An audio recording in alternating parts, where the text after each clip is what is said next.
Hey, pull up a chair because I have a story to tell you. Have you had somebody in your life that every single time you got a new job, somehow, here they come again? Well, let me introduce you to Baby Jane. Her real name isn't Baby Jane, but if you've ever seen the movie, Whatever Happened to Baby Jane, you'll understand why I gave her that nickname. See, I first met Janet, aka Baby Jane, years ago in my very first property manager job. She was a temporary administrative assistant from a temp agency, and eventually the company hired her, and we got along well. We became friends. We worked together, talked outside of work, and over the years, I generally considered her to be one of my go-to people. Fast forward years later, one morning I'm getting ready for work, and suddenly I don't feel well at all. So I decided to get undressed. I crawled back into bed and I text my manager, my supervisor at work, to let her know I will not be coming in today because I did not feel well. She wished me well, hope I got felt better soon, and then I went back to sleep. About 2 hours later, my phone buzzes. It's a text message alert. So, pick up my phone, see who it is. I take a look at the screen. I got a message from Janet. The message said, I thought you were my friend. Period. Like literally, period. Nothing else after that sentence. No explanation, no follow up. So I'm sitting there staring at my phone screen like, well, what the hell does she mean by this? Like, what are you talking about? You thought I were your friend. Well, I thought you were my friend. So I wasn't feeling well. And in that moment, I was not going to follow up and text her to find out what was she talking about because I wasn't feeling well. I was tired. So I just let it go. But then I started playing back that message as I'm lying in my bed. I'm playing it back in my head. I'm reading it back. I'm like, I thought you were my friend. Like, what is she talking about? I am your friend. And then it hit me. I said, oh, homegirl is trying to replay Groundhog Day with Baby Jane again. See, we've done this sequel many times. Every single time I had a job, here come Baby Jane. First job we had together, first job we had together, guys, I was served my exit. I got escorted to the curb by HR Jenny, as I like to call her, and I still do in conversation. And then I went on to another job. Eventually Janet left that company. It was during COVID. So, she started to not like how the company wasn't allowing her to work from home anymore. So she decided it was time for her to leave. So she just quit. When I got escorted to the curb, I found a job 2 weeks later. Like the day that I was escorted to the curb, later that afternoon, I got a call for an interview because had been looking for a new job anyway.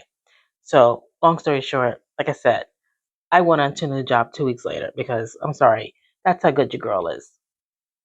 But after a while, me and baby Jane lost contact. We weren't really communicating as much. Life went on. There was no hard feelings. You just, sometimes you lose contact with people and you move on, right? Life goes on. You're busy and they're busy. But then lo and behold, baby Jane hit me up one day. She's like, by text, guys, by text. I'm telling you, this is the backstory. Don't forget now. Pay attention. She's like, hey girl, what are you doing? Where you at? And actually, I was still at the same company. And so she was like, she's like, hey girl, let me know how it is because I may apply. And I'm like, no, I don't think you want to come here. I said, because this place is crazy. And I left it at that. So after 4 months of me being there, yes, the place was crazy. And I left it like that. And I left. So after 4 months, yeah, I left. I got a better offer somewhere else. I gave this company 6 days notice, and I actually dipped after 3 days. I could not be the full 6 days. So I went on to the next job, and here come baby Jane again. She's like, "Hey girl, how's it going at this new job?" And I'm like, it's cool. It's good. I'm working with a former manager that I knew from a prior job. And this former manager had wooed me here. And we were getting along great. I was getting paid way more than the last job that had you know, walked me to the curb, and the job before that. And so I was getting along great. Because me and my manager, we were getting along great. We were vibing. We had great synergy, and we worked well together. Then here come Baby Jane. Baby Jane is like, "Hey girl, are they hiring?" And I'm like, "Oh Lord, here we go again." But Baby Jane knew my manager because we had all worked at a prior company together. So Baby Jane went and contacted her and said, I want to send her my resume. So she sent her uh Janet, aka Baby Jane, sent my manager her resume. So my manager took one look at her resume and she was like, "Girl, fix this thing. Fix it." She's like, "It looks anemic. Fix it. Present it better. And resend it to me so I can present it to HR." Well, Baby Jane was like, "Girl, I'm going on vacation. I'll deal with it when I come back." Yeah. Baby Jane came back from vacation with a fresh BBL, and she did not deal with her resume when she came back. So, we went about our business. She never followed up on her resume. She went on with her life. We went on with ours. Well, guys, I ended up leaving this job with the great synergy with the manager because the place started to show its true colors. And my manager said, "It's time for us to leave." Well, she left before I did, and I left 3 months later. So, on to the next job I went. Now, this job, I knew somebody else again that worked at a prior company. See, that worked in property management. And in property management, you kind of meet the same people all over again and again. This person worked at that company. They worked at this company. You know somebody who worked with them. They know somebody who worked with you. Basically, property management, it has like 6 degrees of separation. Like seriously, it's like the 6 degrees of separation of property management. It's a huge industry, of course, but sometimes you run into the same people over and over again. So, like I said, here I'm at a new job and they need more staff. So I'm like, oh, Baby Jane. She comes right into my mind because when Baby Jane reached out to me, and at that time she was no longer working in the property management field. She had given up. She was doing medication deliveries, and she was delivering medications to people's homes, and she didn't like it. She was going to dangerous neighborhoods. She was using a car, driving, spending a lot of money in gas, going to bad neighborhoods, like carrying narcotics on her. Like she did not like the work, and she was doing late hours. And she was like, um, you know, I gotta get out this. I gotta get out this job. So when I got into this company with manager number two that I knew from another job, another company who also knew manager number one from another company that we all worked at together. I was like, honestly, on day one, I was like, "Hey, manager girl number two, um, are you guys hiring? Do you need more people? Do you have more openings?" And she was like, "Yeah. Would you know somebody?" So I said, "Yeah, Baby Jane, aka Janet, vice versa." She goes, "Girl, get her in here. Get her in here." Okay, so I told Baby Jane, and I was like, "Girl, submit your resume." So she did. I passed it on to manager number two. Okay, so Baby Jane got an interview. There was a lot of back and forth after interview. She ended up eventually getting her, but her salary she was making $5,000 less than me. And she was asking me, "Girl, why am I getting paid less than you?" And I was like, "Honestly, I don't know. I did not know until it was told to me that she did not have the same educational credentials as I did." Okay, moving on. It is what it is.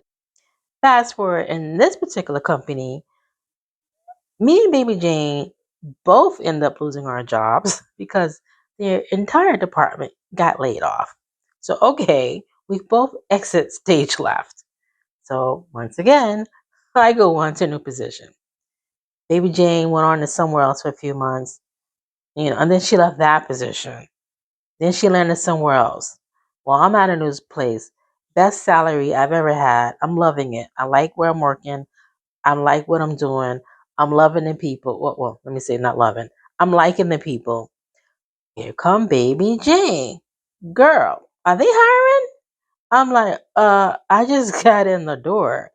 Can you give me at least like 90 days to pass through my probation before I try to bring somebody along with me again? And so she's like, okay, cool. So then I think she let it go for like a month or two. But then she was like, hey girl. And I'm like, yeah, it's not a good time right now. I said, we have a lot going on in our department. We're trying to wrap up a project. We're trying to wrap this up and move on. And my supervisor was going through it a lot. She had a lot of pressure and heat on her to finish up this lease up. Like it was so bad. We were in a time crunch and she literally was sleeping in the office. You would come in the next day and she'd be lying with her head on her desk and the same clothes she had on the day before. It got to the point where she just like moved in to one of the vacant apartments, was sleeping on the bare floor with a blanket, and then at some point they gave her a brand new mattress and she was like living in the apartment for days on end to try to finish up this project, to try to finish up this lease up. On top of that, my manager was going through on a personal level because her close relative passed away. So now she's trying to support her family, plan a funeral, and work and keep our department afloat at the same time. And I'm like, and I said to my baby Jane, I said to her nicely in a text, I said, this is not a good time to present your resume to my manager. I said, there's a lot going on. I said, we're trying to finish this project and move on to the next one. I said, I will speak to her when is a good time or when we get to the next project and ask if there's any openings then. And so that was that. Now, when that message came, so when that June morning came, probably like a month or two since our last text, that message came to me in June talking about that one line text that says, I thought you were my friend. No context, no follow up, just that one sentence. So I'm staring at my phone like, Heffa, what do you mean? You thought I was your friend. I am your friend. I vouched for you. I spoke up. I said, hey, are there any openings here? Because I have a friend who needs a job. So because I didn't get you an interview in another company, then all of a sudden I wasn't your friend? See, let me ask you something. At what point does helping someone become an expectation instead of a favor? Like, did she use me for jobs? Or was she really my friend? That's the question that I'm asking to this day. Well, not so much now because I could care less about the chick. Like, have you guys ever had a friend like that? A friend in parentheses like that? And this is a part that baffles me. Here's the thing. See, when she texted me that last time saying, hey, girl, or, well, I should say, I thought you were my friend, this heifer was at a job. She was gainfully employed. It's like every time she's gainfully employed, she wants to come to where I'm working at. She always thinks, okay, well, where I'm at must be better than where she's at. They got to be hiring. So when she sent me that text about, I thought you were my friend, she was gainfully employed. So why do you want to keep quitting your jobs to come work where I'm working and probably get paid less because you ain't got that skill set like I got, girl? See, listen, we have worked at three different jobs together, three different companies together. Do you hear me? Three. And then she tried to work at job number four and then job number five. Let me tell you something. The world of property management, there is high turnover rate. Okay. Yes. Job number five. She tried to come to work at job number five with me. Let me tell you, property management takes a toll on you mentally and physically. It's a toss up between mentally and physically. If anybody out there listening in the property management field, you know what I'm talking about. Again, like I said, it's 6 degrees of separation. So, but I'm just like, stop stalking me, because at some point it has to end. You cannot keep pulling up a table at the, you cannot keep pulling up a chair at the table I'm sitting at. Because at some point, because maybe there's no room for you. Maybe you need to go sit at the children's table for a change. Like, let me breathe. Stop crowding my space. I have never in my life ever had a so called friend who just, every job I'm at, hey girl, they hiring. Like, can you get me an interview? You're not going to get me an interview? You're not going to pass my resume on? Then you're not my friend. I mean, did she use me for a job? Because I'm confused. See, I'm very confused. See, that message came in June, July, August passed, September passed, October passed, November passed. December. Guess what happened in December? That same job that she was pushing up on me for to send her resume out to my supervisor. Guess what? They laid my ass off 3 weeks before Christmas. And I'm pretty sure she knows about it, because people know, people in property management, everybody's talking, everybody whispers, I know this person, I know that person, I worked there, I worked here. So I'm pretty sure she knows darn well that I got laid off. And to this day, I have not heard from Baby Jane. So let me tell you something. If you ever near a flight of stairs, be careful, because you may have a Baby Jane standing behind you.